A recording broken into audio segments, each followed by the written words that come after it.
What's up, everybody? Welcome to today's video. Today we're going to be taking a look at a Volvo Cross Country XC. I think it's a XC70. Kind of a unique vehicle, all-wheel drive. It's got a turbo or a supercharger, one of those two on it. But that's the car right there. Stay with us. We're going to be test driving it. We're going to take a look at it. One thing for sure, people absolutely love Volvos. They really do. A very conservative vehicle, but safe. Let's hop in, let's do the drive, then we'll do the review. Stay with us.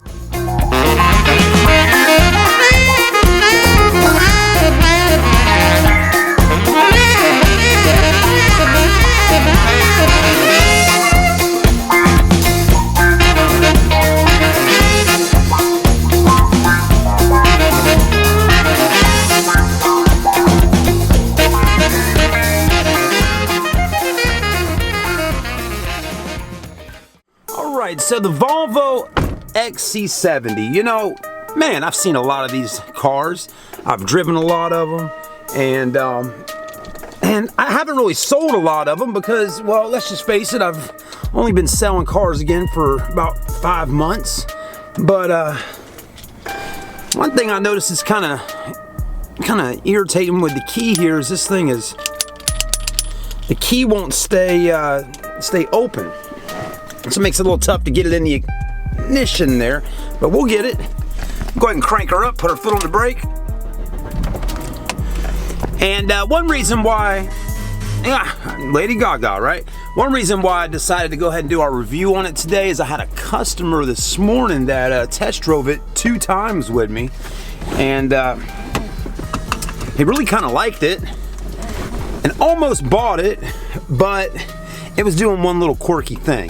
So anyways, let's go ahead and put it in reverse, and we're gonna run it up the street real quick and see how she rides, and then I'll kind of talk about what it was doing earlier. And you know, this is not the first time I've had a thing like this go wrong with the car, and it won't be the first time you ever hear about it on a car. But you know, hey, we got a check engine light on like we got on most of these old used cars out here.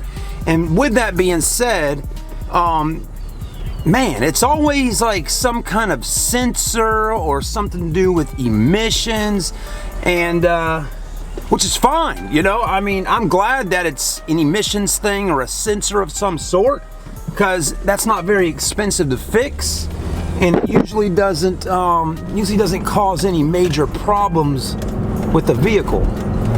Wow, man, this car's got a lot of pickup to it. Look at that Ram truck right there, just a smoking. Look at this, guys. I'm gonna show you. Look at that.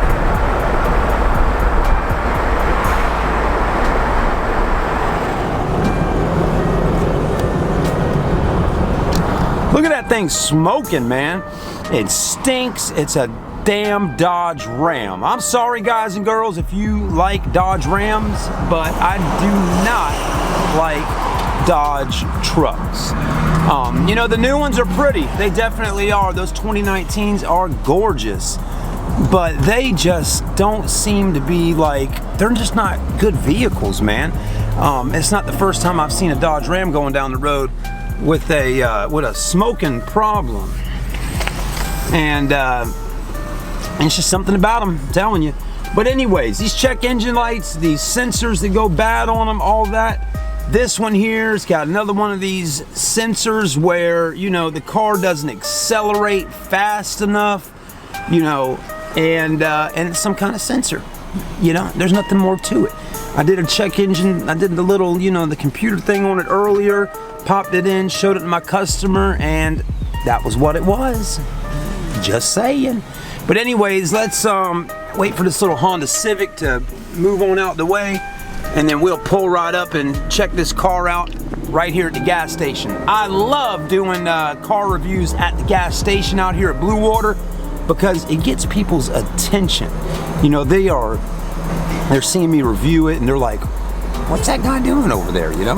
How much is the car? You know, all that kind of thing. So anyways, let's wait for him to back out, and we're gonna move up and get our review started.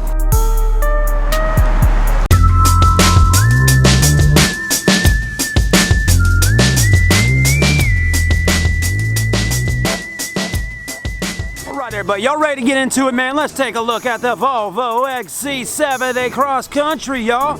Check it out, man. Black in color, looking kind of sporty, looking kind of good, right? I mean, this is like very conservative.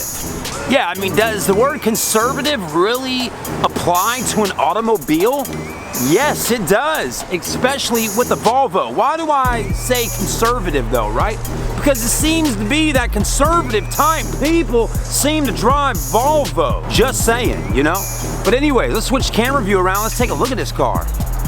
All right, so it's a 2004 Volvo. They actually have on the window sticker over there 2009, but that's not correct. It's actually an 04. And, you know, one thing I've always kind of liked about the Volvos is they are safe. They got great safety ratings. They got a lot of room on the inside. I mean, it's a wagon, a station wagon, as they say. And they look pretty good, you know? I mean, it's not a very sporty looking car, but again, it's kind of conservative. You know, today here on Martin Luther King Day, which today is actually MLK Day, it's got plenty of tread on the tires. I mean, God have mercy, there's a lot of tread on there. The alloy wheels, the body is in great shape. It's got rear tinted windows on it. The back tires are in good shape. It's got those roof racks up there that look pretty good. Then the taillights are like the biggest taillights I've ever seen on a car. They start at the top of the roof and go all the way down to the bumper. I mean, 4 to 5.5 hands make a taillight for a Volvo. It is all-wheel drive, so it handles pretty good going around corners, driving in the sleet, snow, hail, rain, hurricanes, tornadoes. Volvos will get the job done. That's why it says cross country on there. Let's keep looking. You got a brand spanking new glass window in the back. You say, Chad, how in the heck did you know that was a brand new window? I'll tell you a story about it. Well, let's just say somebody that owned this car previously backed into a mailbox. Listen, I know you can hear it a little, but there's some glass all up in this area right here. Somebody previously that owned it, a young gentleman, backed into a mailbox and broke the back window. And let's just say I know the person that had it before, he had to replace it. But look how clean it is in the back. I mean, good Lord, if that's not as clean as they come. I'm telling you, I mean, look at it. That is clean. The back seats fold down. You got a 50-50 and a little split, okay? You can open this up. There's storage in here. Again, very conservative car. Spare tire is up underneath, I'm pretty sure. But I mean, what a clean vehicle. And guess how much money you could buy it? Well, if the damn, there we go. It's but you can tell someone did the back window because look at that, how right there it's not sealed down all the way. So anyways, but very clean. Anyways, you're wondering how much, right? How much to buy this Volvo here, folks? I mean, really, how much? $2,250 you could be riding in a Volvo station wagon. I like it. You know, I've actually thought about buying this car already for my wife and my kids, so they got something good to ride around in because we need an upgrade, folks. The Piggybacker family needs an upgrade, and this could be it. Anyways, you got power windows, power door locks, wood trim. You got your leather seats that look really nice and clean in here. There is one thing going on right there. There's a hole in the seat right.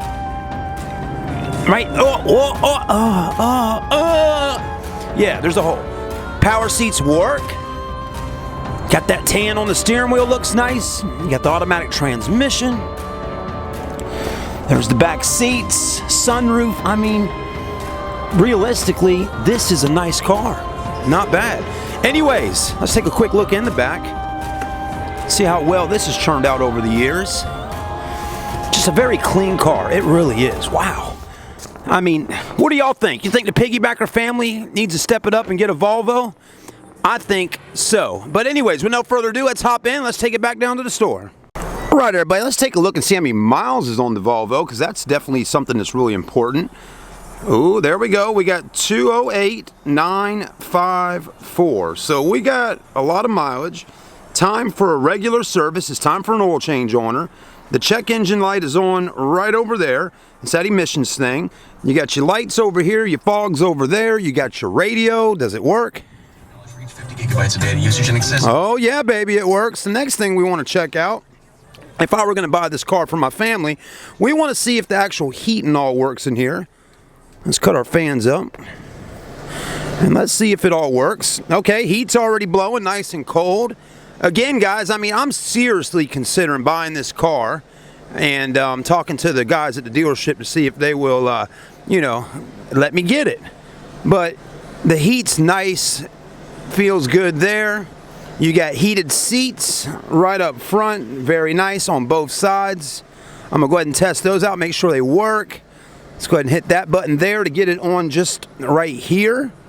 Okay, heat's working. Let's go ahead and test out the AC, see how that's going. We're going to hit our AC button right there. We're going to go ahead and turn our temperature down because this is where things are going to be important. It gets extremely hot here in the Charleston area in the summertime, and let's just face it, guys, Mr. Chad here is going to have to find a car with some cold AC because my old Honda CR-V is really on its last leg and doesn't have air conditioner, and I am not sweating it up driving 30 miles a day one way, 60 miles total with a car with no AC in the summertime in Charleston. And as of right now, the cold is working. It's dual climate, so I got heat over here and cool air over there. So not bad, man. This is pretty sweet. Even has this little thing on here to be able to put a smartphone in and boom, stick it right there, which is kind of cool. And yeah, I'm really liking the Volvo. I really do. Look at that. Even got the original books and manuals in the glove box. Man, this is very nice. Let's go ahead and give it a spin. Drive it on back to the store here, guys. Yeah. All right, everybody. Got my seatbelt on. I'm all strapped in. I feel like $1,000,000. I'm in my conservative Volvo. I'm ready to possibly buy it. I'm gonna go ahead and test out my sunroof up here and see if that works, because you know I want to enjoy those beautiful Carolina skies, and yeah, it works, and it works really well. You know, the only thing that kind of scares me, just like it could scare anybody else, is those miles, man. 200K, that's a lot of mileage on it. My current vehicle now has just over 200,000 miles. So, you know, just like any of you out looking to buy a used car, you know, that 200,000 mile range on the odometer definitely, you know, definitely is something to think about. And even I'm thinking about that myself, because I'm like, man, 200,000 miles is a lot, you know, and it really is. At the end of the day, 200K, it's a lot of miles on a car. But here's the thing, just like any other customer coming into our store, there's a price range that we're trying to spend on a vehicle.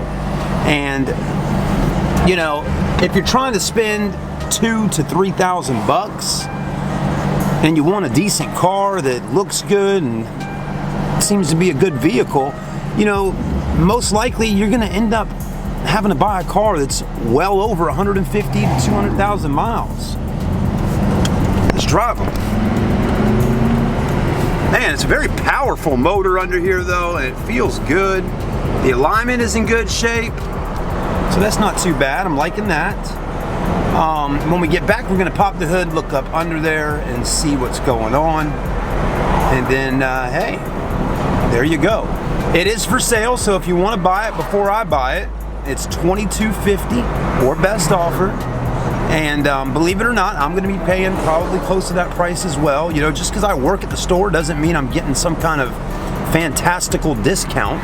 You know, there's no employee buying program here or anything like that. I mean, they're gonna make profit off of me too, okay? I mean, let's just face it, guys, it's the car business, and me, you, or anyone else, you know, in the business of selling cars, there has to be some type of profit made. No one said we're making thousands of dollars. I mean, but you know, hey, everybody wants to make a little money, and hopefully if I buy it, maybe they'll pay me a commission on it. So anyways, another car we just got in that's a really nice station wagon is the Subaru Outback right there. It's a great car, leather. Kind of reminds me of this, but it's Japanese and not Sweden or Swedish or something like that. But you know, let's just face it, guys, my old Honda CR-V has done a decent job for me over the years. but it's really time that that car probably gets replaced. And you know, hey, maybe we'll trade in the Honda for the Volvo. That's what I'm thinking. Put a little cash towards it, and hey, it'll be good to go. But let's talk about something real quick, guys. Stay with us. All right, let's pop the hood, see how it's looking under here. I'm really curious right now of what engine is in this Volvo. One thing I do like right now is that that hood just goes right up and stays up for me. The shocks are still in great shape. You got this big strut bar going across there. Then you got your Volvo motor. Wow, that's a lot going on under here, isn't it? I mean, good gracious. You know, one thing, there's my little Honda CR-V. I mean, technically I could get under the hood of that car and change out the radiator, do some work on it myself. But this right here, this is like a whole nother beast of a vehicle, which I still could probably get under here and get the job done, but I don't know a whole lot about Volvos. Thank God for YouTube.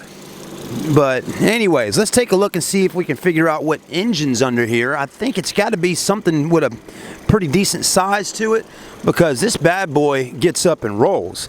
And one thing you're going to want to look at here, it says, oh, this is kind of interesting. The belt was changed at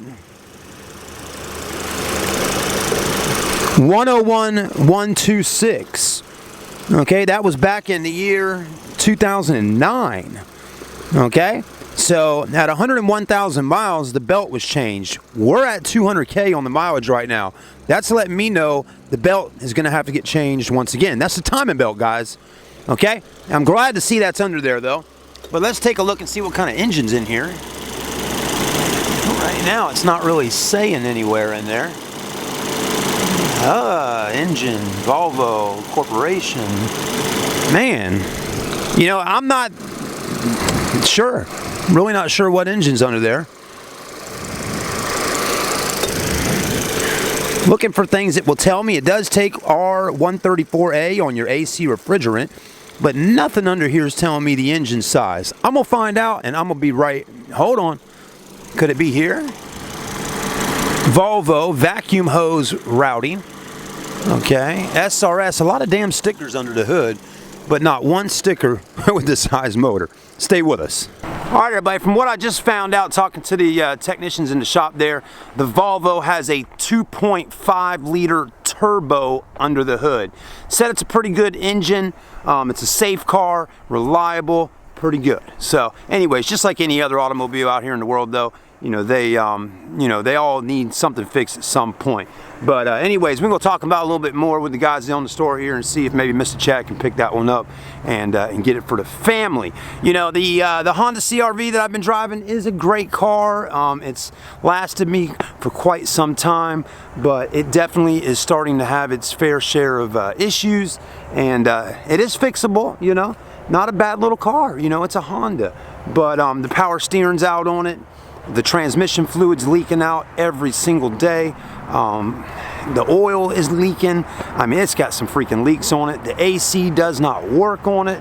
The heat works, but the AC doesn't. Tires are good. Again, it's not a bad little car. It's a Honda CR-V of 2001, but you know, realistically here, folks, I got to find something a little bit better than what I have, and I think the Volvo here will do a great job for me and my family. So that's kind of key. But anyways, who knows? May not get it, right? I mean, we get cars out here all the time, and one week I like one thing, and the next week I like a different one. So I guess it really all comes down to, just like it comes down with many of y'all, it comes down to the money and if the car is gonna be worth spending the money on. All right, everybody, thanks for watching the video today. Let me know what you thought about the Volvo. Do you think it'd be a good car for me and the family? And hey, there we go. We'll see you soon. Have a great day, guys.